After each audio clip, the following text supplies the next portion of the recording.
We got Michael, the bounty hunter. Thank you for chopping up with Fight Hype. How you doing, champ? Good, good. Chilling. Just enjoyed the festivities, the little fight over here. What was your takeaway from the fight just now? We got possibly a upset of the year contender with Dubois knocking out Anthony Joshua. What you think about that? I agree. I think it was a big upset to a lot of different people. I think some of the people did know that it wasn't going to be as easy as people made it seem out to be. I thought Daniel Dubois did a great job for taking it to him very early. Never really let him get his let him set and get the rhythms, because I think that would have went more in favor for Anthony. So I think he had a great game plan, jumped on him. They have already had history before, and the story, the backstory, whatever. So I thought it was a good game plan what he did, and he looked spectacular. I thought AJ, he had heart, tremendous heart. He did even when I think he had a little too much heart. It kind of reminds me of Amir Khan. You know what I'm saying? Got too much. You know what I'm saying? Just need to be a little bit more humble and a little bit more clear-headed. So I think that's what ended up happening. Right? Now, AJ showed us the ability to bounce back. When he went down against Crisco, he came back. Mm-hmm.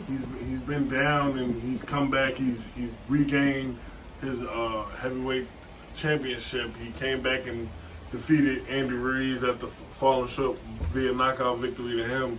Did it surprise you that he wasn't able to bounce back after the first round? It seemed like his equilibrium and his whole fight style was just off.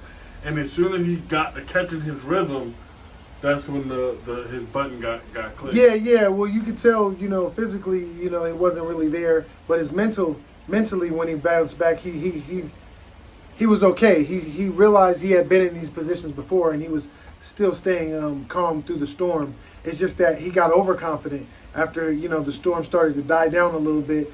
He thought it wasn't going to pick back up, and he had him hurt.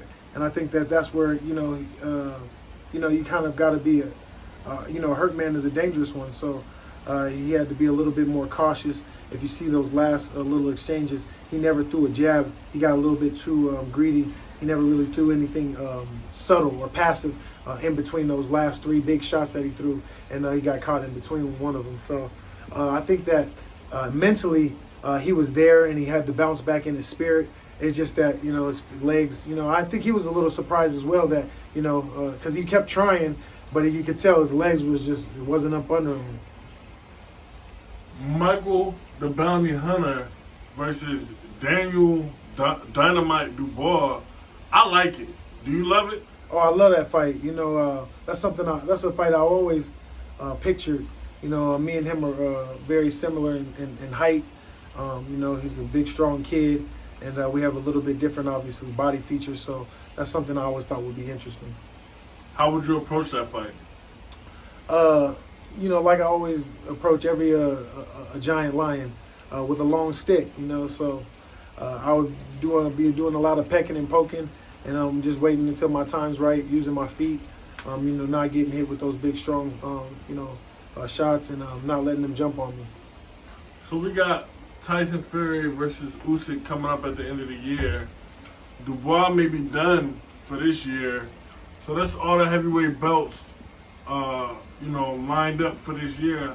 How do you put yourself in position for 2025 to go ahead and put yourself at the mantle for one of those title shots? Yeah, well, I think I got to continue to go. I'm on the WBA route right now. I'm number 3.